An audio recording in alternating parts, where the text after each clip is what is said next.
वर्षास tutorial. आज का जो सेशन है, हम पिछले सेशन को रेस्पिरेशन जो पार्ट 1 मैंने कवर किया था उसी को आगे बढ़ाते हैं और हम पार्ट 2 कवर करते हैं। आपके कन्वीनियंस के लिए इस पार्ट को, रेस्पिरेशन जो टॉपिक है, इसको मैंने 2 पार्ट में डिवाइड किया है। तो पार्ट 1 के अंदर हमने जनरल मैकेनिज्म पढ़ा था रेस्पिरेशन का, और आज जो हम पढ़ेंगे ह्यूमन रेस्पिरेटरी सिस्टम और mechanism of breathing. I hope आपने मेरा पहला प्रीवियस वीडियो देखा होगा। यदि नहीं देखा होगा तो आप पहले उसको देखिए। आपको मैंने बहुत सिंपल और इजी मेथड में आपको इतना कॉम्प्लिकेटेड टॉपिक समझाया है। तो चलिए हम चलते हैं आगे, लेकिन उसके पहले मेरा चैनल सब्सक्राइब कीजिए, लाइक कीजिए। आपके कुछ डाउट्स हैं तो आप कमेंट सेक्शन में लिख सकते हैं। स्टार्ट करते हैं। इसका जो सेशन 2 जो है वो हम स्टार्ट करेंगे। पहले मैं इसमें कवर करूंगी मैकेनिज्म ऑफ। कल मैंने आपको बताया था कि जो ब्रीदिंग है ये एक फिजिकल प्रोसेस है। ब्रीदिंग में हमारे जो 2 लंग्स हैं, जो हमारी चेस्ट कैविटी यानी थोरैसिक कैविटी में प्रेजेंट होते हैं, ये पार्टिसिपेट करते हैं। ये सिंपल प्रोसेस है, यहाँ पर कोई केमिकल रिएक्शन नहीं होती है। तो हम देख लेते हैं पहले कि ब्रीदिंग कैसे होता है। ये जो है ब्रीदिंग के अंदर, जैसे मैंने आपको, आप डायग्राम देख रहे हो, 2 लंग्स इन्वॉल्व होते हैं। ह्यूमन के अंदर मेन रेस्पिरेटरी ऑर्गन होता है लंग्स। तो ये 2 लंग्स होते हैं जो थोरैसिक कैविटी, चेस्ट कैविटी के अंदर प्रेजेंट होते हैं। अब आप जो ये लंग्स देख रहे हो, ये कंप्लीट लंग्स, रिब्स जो है, कंप्लीट जो ये लंग्स है, ये सॉफ्ट बोन्स होती है रिब्स। ये पूरे रिब्स से कवर होते हैं, और ये जो रिब्स होती है ये पूरे इसको, लंग्स को कवर कर लेती है और एक केज लाइक स्ट्रक्चर बना देती है, जिसे हम कहते हैं रिब केज। तो ये सॉफ्ट बोन्स होती है रिब केज, और ये हमारे जो दोनों लंग्स हैं ये इस रिब केज के अंदर इंटैक्ट होते हैं। रिब केज इसको प्रोटेक्ट करती है। अब हम नीचे की ओर साइड देखते हैं। जो रिब केज का, ये जो लंग्स का लास्ट वाला पार्ट है, ये जो नीचे जो पार्ट होता है, जो सेपरेट होता है, इसको हम कहते हैं डायफ्राम। यहाँ पर ध्यान रखना, जी है यहाँ पर, डायफ्राम। तो ये जो डायफ्राम है ये नीचे के साइड में दोनों इसको सेपरेट करता है। तो एक्चुअली जो हमारी जो ब्रीदिंग प्रोसेस है, ये सिर्फ movement of rib cage and diaphragm, इस रिब केज एंड डायफ्राम 2 की मूवमेंट है, जिससे हम ब्रीथ इन करते हैं और हम ब्रीथ आउट करते हैं। अब हम आगे बढ़ते हैं। अब मैं आपको एक्सप्लेन करती हूँ। सबसे पहले, जैसे मैंने आपको बताया है, हम मैकेनिज्म ऑफ ब्रीदिंग देखते हैं। सबसे पहले इसको हम 2 पार्ट में डिवाइड करेंगे। सबसे पहले हम देखेंगे ब्रीथ इन। सबसे पहले तो हम देख लेते हैं, जैसे मैंने आपको बताया था कि ब्रीदिंग होता क्या है। हम एयर रिच ऑक्सीजन इनहेल करते हैं, हम अंदर लेते हैं ऑक्सीजन को, जो हमारे लंग्स में चली जाती है, और बायोकेमिकल प्रोसेस में जो कार्बन डाइऑक्साइड बनती है उसे हमें एक्सहेल करते हैं। जो हम ऑक्सीजन इन करते हैं उसे हम इनहेलेशन कहते हैं, और जो हम CO2 आउट करते हैं उसे हम कहते हैं एक्सहेलेशन। तो इनहेलेशन एंड एक्सहेलेशन, इसके कॉम्बिनेशन को हम कहते हैं ब्रीदिंग। तो ये जो ब्रीदिंग है हम पहले देख लेते हैं। ये 2 पार्ट में हम डिवाइड करेंगे। पहले हम देखेंगे ब्रीदिंग इन। ब्रीदिंग इन मतलब इनहेलेशन ऑफ ऑक्सीजन। अब क्या होता है कि सबसे पहले जब एयर अंदर आती है, ऑक्सीजन अंदर आती है, तो हमारा जो रिब केज एंड डायफ्राम है, ये कॉन्ट्रैक्ट होता है। तो सबसे पहले हमारी कौन सी प्रोसेस होती है? कॉन्ट्रैक्शन। जो हमारा रिब केज, डायफ्राम, ये दोनों कॉन्ट्रैक्ट होते हैं। इनके कॉन्ट्रैक्शन से क्या होता है, आप ये देख रहे हैं रिब केज। कॉन्ट्रैक्शन से क्या होता है, जो रिब केज है ये अपवर्ड मूव करता है। जब ऑक्सीजन इन हो गई, मैं यहां लिख देती हूँ, ऑक्सीजन जैसे इन हो गई तो क्या हुआ, कॉन्ट्रैक्ट हो गई। हमारा रिब केज एंड डायफ्राम दोनों कॉन्ट्रैक्ट हो गए। कॉन्ट्रैक्शन से क्या हुआ, ये जो रिब केज है ये अपवर्ड, ये ऊपर की साइड चला गया, और हमारा जो डायफ्राम है ये नीचे की साइड, यानी इस एक की मूवमेंट अपवर्ड हो गई, एक की movement downward. Rib cage upward चला गया, डायफ्राम डाउनवर्ड चला गया। अब rib cage upward and diaphragm downward होने से क्या होता है, यहाँ पर स्पेस क्रिएट हो जाती है। इन दोनों के बीच में, मैं 2 मिनट के लिए आगे कर देती हूँ, इन दोनों के बीच में आप देख रहे हो स्पेस क्रिएट हो जाती है। तो स्पेस क्रिएट हो जाती है तो वहां पर ऑक्सीजन अंदर आ जाती है, और फिर हम देखेंगे ऑक्सीजन किस तरह से बॉडी में पहुंचती है। तो ये हमने पहले देख लिया है सिंपल हमने देख लिया है ब्रीदिंग इन यानी इनहेलेशन, जब रिबकेज एंड डायफ्राम दोनों कॉन्ट्रैक्ट होते हैं, रिबकेज अप बढ़ जाता है, डायफ्राम डाउन बढ़ जाता है, स्पेस क्रिएट होती है, ऑक्सीजन इन हो जाती है। अब हम इसकी दूसरी प्रोसेस देखेंगे, ब्रीदिंग आउट, यानी जो बायोकेमिकल प्रोसेस होती है उसमें जो कार्बन डाइऑक्साइड बनती है। तो ये कब होता है, जब रिबकेज, पहले रिबकेज और डायफ्राम कॉन्ट्रैक्ट हुए थे, जब ऑक्सीजन इन हो गई, अब रिबकेज एंड डायफ्राम रिलैक्स होंगे, ये दोनों रिलैक्स होंगे।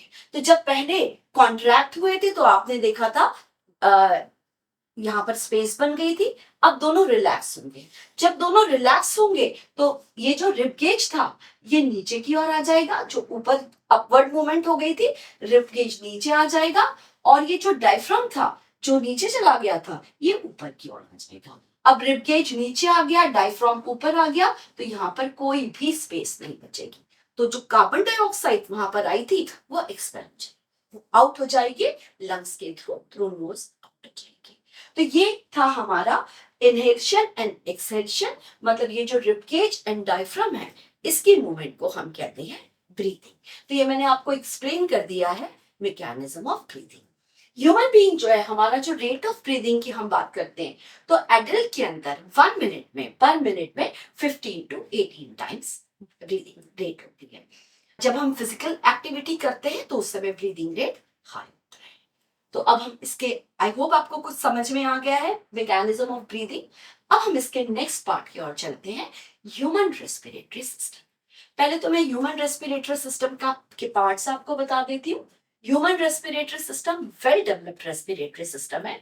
ये बना होता है नोज, नॉस्ट्रल्स, उसके बाद हम आते हैं, थर्ड है हमारा नेजल पैसेज, फिर है हमारा बोनी पैलेट, इसके बाद हम आएंगे फेरिंग्स, फेरिंग्स के बाद होगा लैरिंग्स, इसी के साथ साथ होगा हमारा एपिग्लॉटिस, फिर हम देखते हैं ट्रैकिया, ट्रैकिया के बाद होता है हमारे लंग्स, यहाँ पर हम देखेंगे ब्रोंकाई, ब्रोंकस, दोनों ब्रोंकस को मिलकर हम ब्रोंकाई कहते हैं। इसके बाद हमारे जो लंग्स होते हैं ये ब्रोंकाई डिवाइड होते हैं ब्रोंक्यूल में, इसके बाद हम देखेंगे एल्वियोला, और नीचे तो मैंने पहले ही बोला था कि डायफ्राम में डिवाइड होता है। ये पूरे के पूरे लंग्स रिबकेज के अंदर इंटैक्ट होते हैं। तो चलिए अब हम इसको ह्यूमन रेस्पिरेटरी सिस्टम को देखते हैं। एग्जाम में डायग्राम दे दिया जाएगा, आपको सिर्फ पार्ट्स लिखने के लिए आएंगे, इससे रिलेटेड काफी सारे क्वेश्चंस एग्जाम में आते हैं। तो चलिए हम देखते हैं। सबसे पहले जैसे मैंने मैकेनिज्म ऑफ ब्रीदिंग में कहा था, हम ऑक्सीजन इन करते हैं, इनहेल करते हैं और CO2 आउट करते हैं। तो पहले हम देखते हैं कि जब हम ऑक्सीजन इन करते हैं, मतलब हम इनहेलेशन करते हैं, एयर लेते हैं, हम ब्रीथ इन करते हैं, एयर जो है सबसे पहले आप देख रहे हो नॉस्ट्रिल से नोज में आती है। तो ये जो नोज एंड नॉस्ट्रिल्स में आती है, जो यहाँ से एयर अंदर आती है, आपको पता है कि नोज एंड नॉस्ट्रिल्स में पूरा पूरा लाइनअप होता है ये हेयर से, हेयर होते हैं और इसके अंदर म्यूकस प्रेजेंट होता है। तो जो एयर नोज के अंदर नॉस्ट्रल्स के थ्रू आ गई, तो जो एयर के अंदर डस्ट पार्टिकल्स है वो ये हेयर उन्हें अंदर नहीं जाने देता, म्यूकस की हेल्प से वो वहीं रह जाते हैं, नोज पे रह जाते हैं। अब हम आगे बढ़ते हैं। अब नोज से जो एयर आई है, वो जो डस्ट फ्री एयर है, वो एयर गई नेजल पैसेज में। ये नेजल पैसेज पीछे की साइड होता है। अब ये आप देख रहे हैं कि नेजल पैसेज ये एक बोनी पैलेट से डिवाइडेड होता है। आप ऊपर के साइड देखोगे तो हम देखते हैं रेड कलर का बोनी पैलेट होता है। बेसिकली बोनी पैलेट से ये इसलिए डिवाइड होता है क्योंकि हम जो फूड लेते हैं और हम जब ऑक्सीजन लेते हैं तो दोनों मिक्स ना हो जाए। अब ये जो बोनी पैलेट से ये डिवाइड हो गया। अब जो एयर है, डस्ट फ्री एयर, ये नेजल पैसेज में आई। नेजल पैसेज आपके बैक साइड में होता है माउथ के। अब इसके बाद हम देखते हैं कि नेजल पैसेज से जो एयर आई है, ये जो ट्यूब लाइक स्ट्रक्चर है, इससे गई फेरिंग्स के अंदर। फेरिंग्स एक ट्यूब लाइक स्ट्रक्चर होता है जहां पर डस्ट फ्री एयर जाती है। अब ये जो फेरिंग्स है, यहां से एयर हमारी जाती है ट्रैकिया में, पर ट्रैकिया के पहले आप देख रहे हो ट्रैकिया के एग्जैक्टली ऊपर लैरिंग्स होता है। लैरिंग्स को हम कहते हैं वॉइस बॉक्स। हमें पता है इसके अंदर दो वोकल कॉर्ड्स होते हैं। हमें पता है कि साउंड जो रहता है वो वाइब्रेशन से प्रोड्यूस होता है। तो ये जो लैरिंग्स है, यहाँ पर जो वोकल कॉर्ड है ये वाइब्रेट होते हैं और साउंड प्रोड्यूस होता है। तो हमारी जो डस्ट फ्री, ये रेस्पिरेटरी सिस्टम का पार्ट नहीं है, लेकिन फिर भी लैरिंग्स है, इसलिए मैंने आपको। अब जो ये जो डस्ट एयर से जो हमारी ऑक्सीजन है जो डस्ट फ्री है, ये हमारी गई एयर जो ऑक्सीजन है वो ट्रैकिया में गई। लेकिन ट्रैकिया के ऊपर आप देख रहे हो दो फ्लैप लाइक स्ट्रक्चर होते हैं जिसको हम कहते हैं एपिग्लोटिस। एपिग्लोटिस जो है ये फ्लैप लाइक स्ट्रक्चर होते हैं। बेसिकली इनका फंक्शन होता है कि जो ऑक्सीजन एंड फूड जब जाते हैं, क्योंकि फेरिंग से जब ट्रैकिया में जाता है तब फूड एंड ऑक्सीजन मिक्स होते हैं, तो ये जो है एपिग्लोटस जो है यहां से डिवाइड हो जाता है, ऑक्सीजन ट्रैकिया में आ जाती है और फूड इसोफेगस में चला जाता है। तो ये जो एपिग्लोटिस है ये प्रोटेक्ट करता है, ये फूड को ट्रैकिया के अंदर जाने नहीं देता, ये ओपन होता है, क्लोज हो जाता है। अब हम बात करेंगे ट्रैकिया की जो सबसे इंपॉर्टेंट पार्ट है। ये जो आप देख रहे हो ट्रैकिया, ये एक लॉन्ग ट्यूब लाइक स्ट्रक्चर होता है। आप देख रहे हो ये रिंग ऑफ कार्टिलेज से बना होता है। आप इसको देख रहे हो ये रिंग लाइक कार्टिलेज से बना होता है। ये सॉफ्ट बोन्स होती है जो पूरे के पूरे ट्यूब को कवर करती है। ये बनता ही रिंग ऑफ कार्टिलेज से। रिंग ऑफ कार्टिलेज का बहुत इंपॉर्टेंस होता है यहाँ पर, क्योंकि ड्यू टू एनी रीजन जब यहाँ पर एयर नहीं है, यानी ऑक्सीजन किसी वजह से प्रेजेंट नहीं है, तो ये ट्रैकिया उसको कोलैप्स नहीं होने देता, अदरवाइज तो ह्यूमन की डेथ हो जाएगी। तो ये जो ट्रैकिया है ये कोलैप्स होने से बचाता है। इन केस किसी कंडीशन में यहाँ पर ऑक्सीजन अवेलेबल नहीं है तो ये इसको ट्रैकिया को हेल्प करता है। अब हम आगे बढ़ते हैं। जो ट्रैकिया है आप देख रहे हैं नीचे के साइड में दो पार्ट में डिवाइड हो जाता है। ये जो दो पार्ट में डिवाइड हो जाता है इसे हम कहते हैं ब्रोंकस। सिंगल को हम कहते हैं ब्रोंकस और दोनों को मिला के हम कहते हैं ब्रोंकाई। यानी ये जो आप ट्रैकिया का एंड देख रहे हैं ये दो पार्ट में डिवाइड हो जाता है जिसे हम कहते हैं ब्रोंकाई। अब ये जो ब्रोंकाई है यहाँ पर प्रेजेंट होते हैं हेयर लाइक स्ट्रक्चर सीलिया, जो आप ऑक्सीजन की मूवमेंट में हेल्प करते हैं, ऑक्सीजन को जल्दी जल्दी आगे पहुंचाते हैं। अब ये आप जो देख रहे हैं कि दो ब्रोंकस, ये जो ट्रैकिया नीचे दो पार्ट में डिवाइड हुआ जिसको हम कहते हैं ब्रोंकस।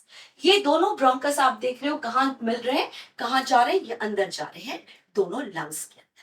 अब हम बात करेंगे लंग्स की। मैं पहले इसमें बता चुकी हूँ ह्यूमन में दो लंग्स होते हैं और ये जो लंग्स होते हैं ये थोरैसिक कैविटी यानी चेस्ट कैविटी में प्रेजेंट होते हैं। ये दोनों प्रोटेक्टेड होते हैं रिब केज, जो केज रिब सारी मिलके केज लाइक स्ट्रक्चर बना लेता है जिसे हम रिब केज कहते हैं। नीचे जो है ये डिवाइड होता है एक मेम्ब्रेन से, फ्लोर जो बनाता है इसका, जिसको हम कहते हैं डायफ्राम। अब जो है ये जो लंग्स होते हैं, लंग्स के ऊपर एक थिन मेम्ब्रेन होती है, इस मेम्ब्रेन को हम कहते हैं प्लियोरा। इस मेम्ब्रेन को हम कहते हैं प्लियोरा। लंग्स जो है वो पूरी की पूरी प्लियोरा से इंटैक्ट होती है। चलिए अब हम इसको देखते हैं। ऊपर यहाँ पर पूरी की पूरी ये होती है प्लियोरा से। अब आप देख रहे हो कि ये जो ब्रोंकाई है, ये जो है ब्रोंकस या दोनों को मिला के हम ब्रोंकाई कहते हैं, ये जब लंग्स में जाते हैं तो ये फर्दर डिवाइड हो जाते हैं। आप देख रहे हो कितनी सारी ब्रांचेस में डिवाइड हो गए। तो ये जो ब्रांचेस में डिवाइड हो गए इन्हें हम कहते हैं ब्रोंक्यूल। ये सारी आप जो ब्रांचेस देख रहे हैं इसे हम कहते हैं ब्रोंक्यूल। ये सारे के सारे ब्रोंक्यूल, यानी जो ब्रोंकाई है दोनों को मिला के ब्रोंकाई, सिंगल ब्रोंकस जिसके अंदर सिलिया प्रेजेंट है, ये जो है ये डिवाइड हो जाते हैं, बहुत सारे मिलियंस ऑफ ब्रांचेस में डिवाइड हो जाते हैं जिसे हम कहते हैं ब्रोंक्यूल। इस ब्रोंक्यूल के लास्ट में आप यहाँ देख रहे हो सैक लाइक स्ट्रक्चर है। ये जो सैक है, ये जो बैग लाइक स्ट्रक्चर है, ये बहुत इंपॉर्टेंट है, इसे हम कहते हैं एल्वियोला। एक्चुअली गैसियस एक्सचेंज एल्वियोलाई में ही होता है, ये बहुत इंपॉर्टेंट।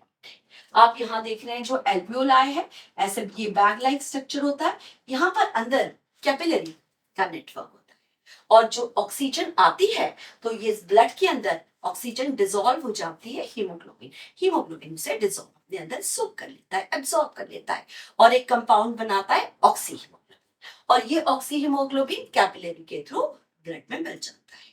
जब बायोकेमिकल रिएक्शन होती है तो कार्बन डाइऑक्साइड आती है, तो कार्बन डाइऑक्साइड भी इसी एल्वियोलाई में आती है और यहाँ पर कार्बन डाइऑक्साइड भी कार्बामिनो हीमोग्लोबिन बनाता है। कार्बामिनो हीमोग्लोबिन जो है ब्रोंकाई में आता है और यहाँ से फिर लंग्स के थ्रू, नॉस्ट्रिल के थ्रू CO2 बाहर निकल जाती है। तो एक्चुअल में जो गैसियस एक्सचेंज होता है वो एल्वियोलाई में होता है। एल्वियोलाई की वॉल बहुत थिन होती है, थिन वॉल, ये भी एग्जाम में क्वेश्चन आता है। इसकी वॉल थिन इसलिए होती है ताकि ये सरफेस एरिया को इंक्रीज कर सके और गैसियस एक्सचेंज बहुत इजीली हो सकता है। ये मैंने आपको सिंपल इसके अंदर बताया। अब एक बहुत इंपॉर्टेंट चीज है, आपको पता है कि कई लोग सिगरेट बहुत पीते हैं, आपने देखा होगा जो स्मोक करते हैं उन्हें हार्ट अटैक के चांसेस ज्यादा होते हैं। उसका रीजन ये है, उस सिगरेट के अंदर जो निकोटिन होता है वो इस एल्वियोलस को डैमेज कर देता है, उसको खत्म कर देता है। तो जब एल्वियोलाई जो मेन गैसियस एक्सचेंज करता है, वो निकोटिन की वजह से ये खत्म होते जाते हैं, ये डैमेज होते जाते हैं। तो हार्ट के ऊपर प्रेशर बढ़ जाता है, हार्ट को खुद ही ज्यादा वर्क करना पड़ता है, इसलिए हार्ट अटैक के चांसेस ज्यादा होते हैं। एक और इम्पॉर्टेंट चीज है, आप देखते हैं जो सी डाइवर है या स्कूबा करते हैं तो वो नीचे जाते समय सी के अंदर अपने साथ ऑक्सीजन सिलेंडर कैरी करते हैं। अब बात होती है कि वाटर के अंदर तो ऑलरेडी H2O में तो ऑक्सीजन है, बट हमारे अंदर लंग्स प्रेजेंट होते हैं, गिल्स प्रेजेंट नहीं होते। लंग्स जो है कभी भी डिजॉल्व ऑक्सीजन नहीं लेते हैं, वो एटमॉस्फेयर की ऑक्सीजन लेते हैं। तो इसलिए जो सी डाइवर्स हैं या स्कूबा डाइवर्स है वो अपने साथ ऑक्सीजन कैरी करते हैं। यहाँ पर मैं आपको एक और इम्पॉर्टेंट बात बताना चाहूंगी कि जो हीमोग्लोबिन है वो ऑक्सीजन अपने अंदर एब्जॉर्ब करता है और सभी सेल के पास लेके जाता है। लेकिन हीमोग्लोबिन की एफिनिटी जो होती है वो कार्बन डाइऑक्साइड और कार्बन मोनोऑक्साइड से ज्यादा होती है इंस्टेड ऑफ ऑक्सीजन। तो कभी किसी वजह से एक बंद रूम के अंदर आप कुछ कोल बर्न कर रहे हो या कुछ ऐसे पेट्रोल बर्न कर रहे हो या किसी भी वजह से ऑक्सीजन खत्म हो गई और कार्बन मोनोऑक्साइड प्रोड्यूस हो गई, तो कार्बन मोनोऑक्साइड हीमोग्लोबिन में डिसॉल्व हो जाती है और वो उसके साथ सीधे हमारे सेल्स के अंदर पहुंच जाती है। और हमें पता है कि कार्बन मोनोऑक्साइड तो बहुत पॉइजनस गैस है, इस तरह से वो इवन फेटल हो जाता है, ह्यूमन की डेथ हो जाती है। तो मैंने आपको सिंपल मेथड में breathing, mechanism of breathing and human respiratory system explain कर दिया है। आई होप आपको सारे आपके पूरे डाउट्स क्लियर हो गए होंगे। आप इसको अच्छे से पढ़िए, आप पूरा पहले फर्स्ट मेरा वीडियो देखिए, पूरा उसे देखिए, इसके बाद सेकंड वीडियो देखिए, मैंने सारे पॉइंट्स कवर कर दिए हैं, आपको इसमें कुछ भी प्रॉब्लम नहीं आएगी। मेरे नेक्स्ट वीडियो में मैं आपके लिए इससे related respiratory system and respiration से रिलेटेड जो एग्जाम में इंपॉर्टेंट क्वेश्चन आंसर्स हैं जिसकी पॉसिबिलिटी एग्जाम में आने की है वो मैं लेकर आऊंगी। तो आई होप आपके कोई सजेशन है तो आप मुझे दीजिए, मेरा चैनल लाइक कीजिए, सब्सक्राइब कीजिए और ये वीडियो लास्ट तक देखिए।